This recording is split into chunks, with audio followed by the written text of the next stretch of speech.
Classes in session. Hey, welcome to Unlearn 16 Classes in Session. Guys, today you just get me. And I think what I'm going to try to do today, if I can push through it, is give you the sort of full picture of what Grandma Ruby has gone through and is going through and where we're at. I did a podcast a little bit ago, I don't know, a few episodes ago, about how angry I was at the system, how angry I was at cuts and caretaking and all of those things when it came to geriatric care, hospital care in Ontario. Today, I'm going to give you a bit of a fuller picture so you can see where I'm at. I think talking about this issue is incredibly important because I think a lot of people are going through it. I think more of us are going to go through it as the years progress on. I think it's incredibly important to talk about these things so that we have the ability to reach out, find support when we need it, find fire and, when we need it, find places to be upset when we need it. So let me take you back. All right, my grandma is 97. She is 97. I need you to understand about something about Grandma Ruby. She is 97 healthy. All right? She's lived on sugar, cigarettes, and coffee and pure stubbornness for 97 years. I want to be crystal clear. The only thing that's really gotten in my grandma's way over the time and now, up until recently, is her body. She has she's always had arthritis. That increasingly got worse. I think that like her body just hurts. It hurts to touch a lot of places on her. Like her arms hurt, her shoulders hurt, her joints hurt now. All of those things hurt. And so I think that's really what's gotten in her way. But like for my grandma's whole life, the only thing she's ever been on is blood pressure medication, right? She's also wicked stubborn in the sense that anytime she's gotten sick, she just takes to her bed. And I think that mentality got her through. I mean, guys, she had shingles. She refused to tell anybody. She got a staph infection because she cut her head, didn't tell anybody, got an infection. Finally, when we figured it out and got her to the hospital, like it was insane what we had to do to get her better then. But she was younger then, right? So your body bounces back better then. At 97, what she's just gone through wasn't just so incredibly horrific, but I think it was enough. And the more nurses I talk to and the more support staff I talk to, at 97, when you get hit with anything, it's like your body's ability, your mind's ability to bounce back from that is greatly diminished. So a few weeks ago, God, I don't even know, I can't even tell you the time period. Okay. So let's say a month ago, my grandma got really sick. Okay. So she had a weird stomach thing. She wouldn't get out of bed because that's how my grandma rolls. Now, before that, she was losing her memory a little bit, of course, like in and out, right? But she always remembered sort of the immediate family that's around her all the time. She remembered the casino. And this was just one of those things. And so she wasn't eating, she wasn't drinking, and she had to go to the hospital. I'm not going to go on about that particular scenario. I'm going to come back to our medical systems and the funding of medical systems in another episode. That's not, I don't want this to be about that for now. So she went into the hospital and she stayed there for about a week. And in that week, they found out like she wasn't eating, she wasn't getting out of bed, she was a little bit drinking, right? But her body hurt, which had nothing to do with what's wrong with her. But she was getting weaker and weaker and weaker. Now, in retrospect, I don't know what would have been the perfect thing to do. Get her up right away, keep her up, keep her up, keep her up, make sure she eats. But she was battling what we then found out much later, by the way, she had a parasite. And my grandma and I laugh about this parasite because apparently it's something that you get from fresh fruits and vegetables. My grandma doesn't eat either. Never has, 97 years. Remember, sugar, coffee, cigarettes, stubbornness. There's no vegetable fruit component in that mixture. So as she's getting better in the hospital, we realize that her physicality has declined. Now, her physicality had declined before the hospital. This is just what put it over the top. So we realized at that point as a family, we need to have 24-hour care for her, right? Because you I've been around her enough at this point to know you at least need two full grown, healthy, physically fit adults to take care of what she needs at all times. And we didn't have that, right? I go to work. I mean, and my mom is, still recovering. It doesn't have that strength anymore. And it was just the 24-hour care. So, okay. So we decided, which you all know that I hate, as I'm making excuse after excuse about why, but we found an assisted living facility. Now, again, I'm not going to get into the cost, but holy crap. I don't I don't understand how people who are in their, 90s or whatever age you are where you need that kind of care, which in my opinion is medical care. And we've now privatized so much of it. Because if you don't go to the private one, the public one is so understaffed and underfunded, you're not getting care. And I'm not blaming those facilities, I'm blaming the government, hands down. Again, I'm going to put that over there for a bit. And I'm going to talk about this private facility that she's in. I'm not going to talk about money because I think that's, in bad taste. It's insanely expensive. Insanely expensive. But when you go into this place, and so grandma eventually got healthy enough to go to this facility. So when we go into this place, it's like a beautiful, hotel where they take care of everything. All right. Now, initially, I wasn't sold on it because you know me. I want her I'll just take her to school with me and sit her beside me in a chair. I mean, that's ridiculous, but you understand what I'm saying.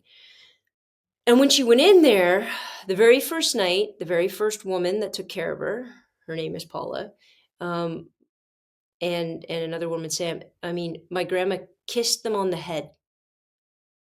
And here's what I want to say about that. When you're dealing with kids, animals, the elderly, I think they go very much by how they feel, by the energy the other person puts out there.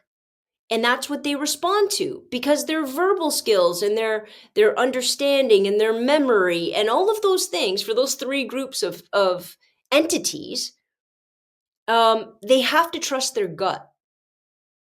And that's why our gut is so powerful.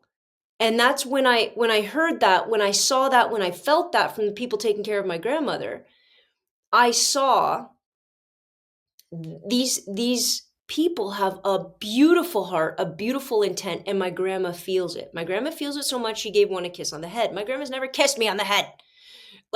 That's how much my grandma doesn't rely on that kind of thing, right?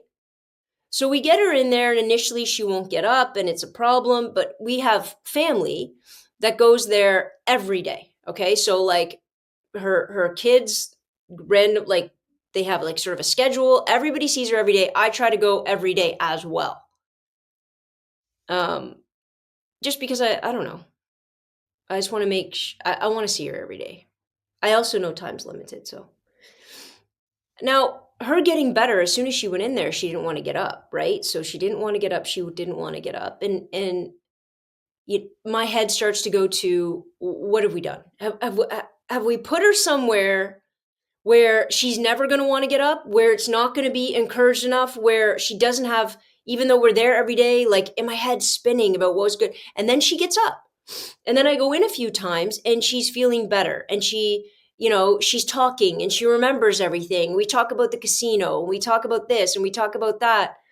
And she's feeling better. And I'm like, oh, okay. Okay. So if we can get her better gradually, and the nursing staff there was she's making progress. This is amazing. She's making progress. She's going to get evaluated again this coming week, but she's making progress. And then you get days where she won't get out of bed. She won't get out of bed again. She hurts and she's tired. My problem is that she hurts and she's tired, so she doesn't get up and eat. She doesn't get up and eat, and she hurts and she's tired. And it's this horrible cycle, but she has to want to break that cycle. She has to, and I get her, bringing her in all of these different foods for her to eat. She doesn't want to eat. Everything tastes bad to her. Everything tastes like crap. Bacon she likes, but she won't start swallowing. Not a lot of swallowing going on, which we have a therapist coming in to deal with that. And, different times she remembers different people. Um, I try to get her up. She gets up, but she's so, so tired when she's in the wheelchair and I'm pushing her around that she falls asleep literally sitting up and her legs ache and she's not on any other medication. And you don't know, it's so hard when you're dealing with somebody. It's just like dealing with a kid. You really don't know, you can't grasp the thing that hurts them the most or how to handle it because they're not incredibly capable of being articulate enough to tell you what's wrong. And if they can't tell you what's wrong in a clear way, how do you know what to do and how to fix it? We did find out she had this parasite. So that took a long time. And then she was on antibiotics. You got to know she was on antibiotics for a long time. Well, what the week, but she wasn't eating anything. So you also got to know the antibiotics were hard on her stomach. So it's like a catch-22. It was fixing something that needed to be fixed, but she wasn't eating enough to sort of balance out how that was going through her system. So all of this stuff is going on. And you go in there and, some days she'll look at you and she'll say, and I know a lot of you guys have had this experience, she'll look at you, your mom, your grandparent, your whatever. She'll look at me and she'll say, when am I going to get better? Am I getting better? Am I getting better enough? And those are the hard times and I'm talking to people going through it right now. I don't even know my target audience at this point. But you look at her, she's 97, and she is. I said, Grandma, you are getting better because last week or 2 weeks ago, you wouldn't even get out of bed. She's like, really? Because she doesn't have that memory. So when she doesn't have that memory of what it felt like before, she just knows it feels crappy today. Not as crappy as it was before, but still crappy today. And that's all that she can go on because she only has that kind of tunnel vision because she has no memory. So I said, Grandma, so I explained to her all the time, but you're getting better because you used to not get out of the bed. She's like, really? I'm like, yeah, you didn't eat nothing. She's like, oh. I said, so you're getting better. Okay. So she feels people need hope, for crying out loud. They need to think, they need to understand that they're on somewhat of a trajectory. I don't care how old you are. If it feels like you're never getting any better, and if you're just like consistently, where's the hope? You need hope. Yeah, and which is why I take her outside and there's ducks at this establishment and there's like different music things that go on. And I always used to think my grandma wouldn't have liked them because she's not much of a joiner. But now I see that those are things that really start to occupy and like engage her mind in a way that I feel like, the casino or whatever we used to do with her would engage her mind on a regular basis. So now she's starting to do those things, but we're still having a really hard time getting her to eat. So do we get the insurers and the milkshakes and trying to sneak it in this way and sneak it in that way and get the speech pathologist and their job is to, figure out how to start making her swallow again. Because sometimes that's a thing. There's a name for it, aphasia, maybe not. That's not her name. I've been watching too much House. There's something where older people, like swallowing food is difficult. So we can get somebody in to try to figure that out because I really think this is the vicious cycle. Now, when I went there, and the reason why I'm making this particular podcast, I'm trying to give you guys a lot of you guys ask for her to be on video, when's she going to go to the casino? When's she going to do it? I want to do all of it. I want to have her on video, but I want her to be healthy enough and aware enough to know that she's on it and it not to feel like I'm just taking a video of her in a very weak state. My grandma is wicked prideful. I took her yesterday. I was there yesterday and she said, am I dressed nicely? I said, yeah, Grandma, you're dressed nicely. She goes, good, good, good. Make sure I'm always dressed nicely. Like that's still who my grandma is. She wants to make sure that she looks good. She's still prideful in a lot of that. I spent some of the time she has a few, let's say whiskers. I said, Grandma, you want me to cut these for you? She goes, well, I can't see them. I said, okay, well, you don't want me to? She goes, no, no, no. Could you do that for me?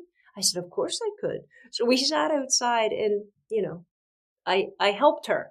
I helped her look good. So I can tell her, and I showed her videos on TikTok of her and I together. She's like, I look good. I said, I know you look good, Grandma. Yesterday, I took her out. And it was beautiful, beautiful outside yesterday. And we sat down, and um, I took her to the park so she could have a cigarette. And it was the first time she looked at me and said, "Who are you?" Guys, for anyone that's gone through that with a parent, with a loved one, that was a hard thing to hear. And I know that's just about me because I looked at her and I didn't cry. I didn't make a big deal of it. But it was like this huge lump in my throat, and I just needed to swallow hard so I could talk to her about who I was and where because she didn't know where she was and why she was there. And so I could talk her through that. And I didn't want to make her feel afraid or upset or uncomfortable that somehow she didn't know who I was. And in about 10 minutes, we just continued. She said, "What do you do?" She asked me what I did for a job. She asked me if I was married. She asked me if I had kids. She just wanted to get to know who I was, which I find quite lovely. So I tried to talk to her about that. And in about 10 or 15 minutes of being outside, you saw it click for her. And all of a sudden, she was back. She said, "Joe, you came to see me again. You come to see me all the time." And she was back. And so I had to quickly shift gears and forget about that other part and forget about my feelings, not about me, just to know that she feels taken care of. And she said, "You always come and take care of me." And then she would go off for the rest of the day. I felt like for hours. She would go off and talk about how good her kids are. They all come see her and take care of her. And then she kept asking me what I honestly believe a lot of older people think. She kept saying things like, "Am I a bother? Am I too much work? You can't keep coming here. This is too much for you. Am I too much? Am I?" And guys, you know, that's that's how she feels.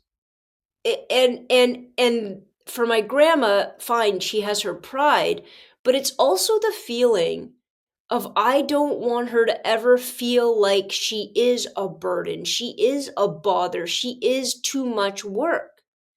So I say all the things to her. I say all of those things to her. I say, "But grandma, listen," because I know my grandma likes to have agency. I say, you also pay money to be here, so all of these people work for you. That's kind of how I shape it because I know that's important to her, right? It's important to her that and I said sounds silly, but it's important for her to feel like she has control a little bit of the situation. I said, "I come here just to hang out with you. I don't come here because I have to. I don't come here because I have to make you food or do things for you. That's all taken care of. I come here to hang out with you." Right? And then I say, like, I like the ducks. We go sit by the pool. We go do all of these different things. And again, she doesn't have a lot of memory of it. And I said, "But what I really need you to do is start to eat so that I can take you out of here. And we can go to the casino." And you say the casino to my grandma. Every memory is triggered about that place. She smiles big and she wants to go. I tell her I'm getting married every time I'm there, which is a lovely surprise for her. Um, and we try to talk, and then eventually she starts falling asleep, and there's that sort of wave to the day. But I realize, and just because it was the first time it happened to me, it happens to everybody in my family, right? It was the first time it happened to me where she didn't know, and I realized that it's okay if she didn't know me because I still think she felt me.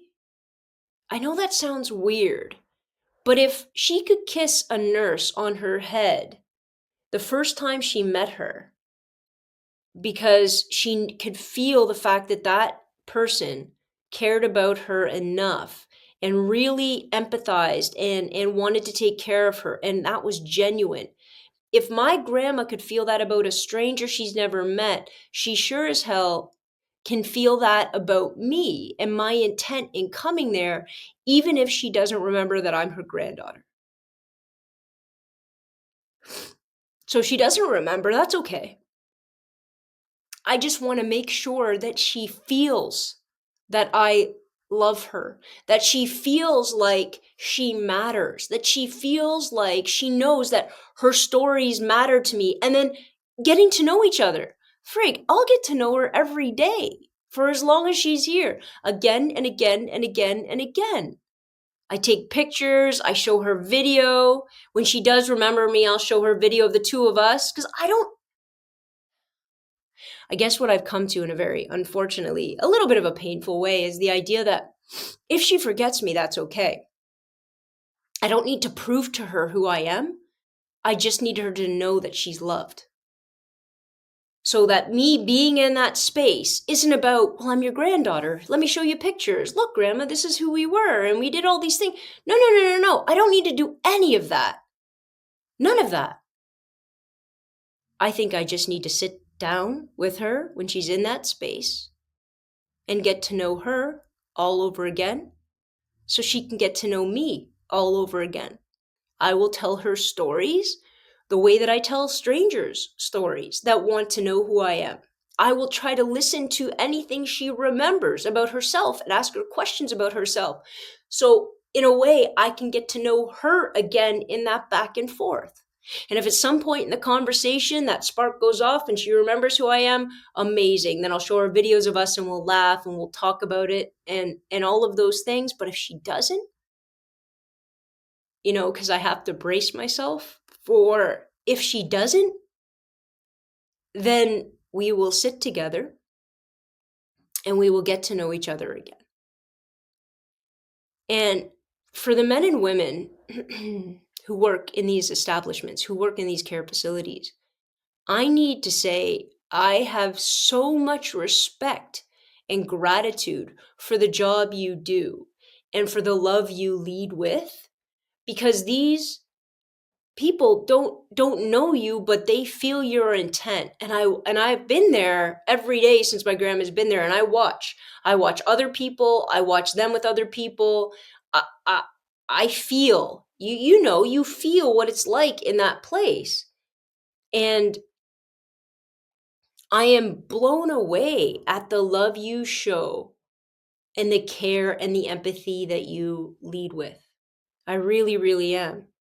And people that choose to go into that work, you amaze me, and I thank you for it. Because I take care of my grandma that way, but she's my grandma. You take care of everybody's grandparents that way. And it astounds me. I was sitting with her a couple days ago, and when she does and doesn't remember and fluctuates in and out of what she remembers, but every once in a while she'll have a very clear cognizant memory, and I'll be able to pull up videos instantaneously, which sort of draws her back into that time and space. Like I can show her videos and pictures from Christmases or vacations and stuff like that. And I think that's incredibly important because it kind of it focuses her, right? And it focuses her in that time, whatever she's triggered, in that time that she remembers. So I think that's incredibly important. I think what I need to learn how to do better, because I'm just getting used to it, is shifting between the granddaughter she's known for 47 years and a stranger who she feels comfortable and safe with, because I know she feels that. She feels comfortable and safe with, but doesn't really know. And as sad as that is, it's still kind of this beautiful thing that shows you that memories and conversations and awareness of who you are and what you mean to each other because of family, because of history, because of all of those things, there is something deeper that she feels comfortable with. And it's not about blood. It is about family. But when I see her with those nurses, it's not about family because we've been together forever. It's about family because she can feel intent. And she can feel, what the good you want for her and the good you want to do for her. Yeah. And then at some point she says, "Get my purse." I mean, let's be honest. That's how as soon as my grandma's really cognizant, that's what she's saying. "Get my purse. Get some money, Joe. You need some money." "I don't need any money." "Oh, Joe, you go.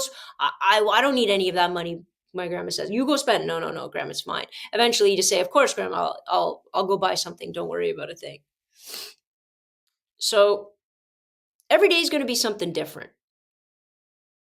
She's 97. This is the hard part. I'm trying to resign myself to the fact that she's 97. She may bounce back in increments, but at some point, I have to make space for her feeling safe enough and loved enough to do what she needs to do in this life. And that's really, really, really hard because it's not about the other person when you don't want them to go. That's about you. And that's really, I don't mean selfish in this horrible way. It's just very much about you. I don't want her to go. I want to be able to walk in there and she smiles because she knows I was going to come see her that day, you know? You want that to stay forever. But the job that we have to do at a certain point in people's life is understand that what they need and what they want and what makes them feel safe and loved is what we're going to give for as long as we can give it, as long as they are with us. And I don't think I've ever had to learn a harder lesson.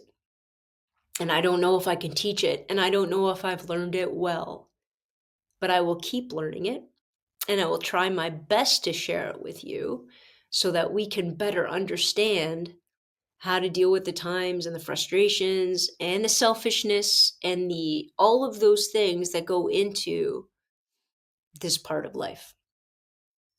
Whew. So on that note, guys, thank you for sharing this time with me. I really appreciate it. And I will see you next Tuesday, same bat time, same bat station. Have a great day. Dismissed.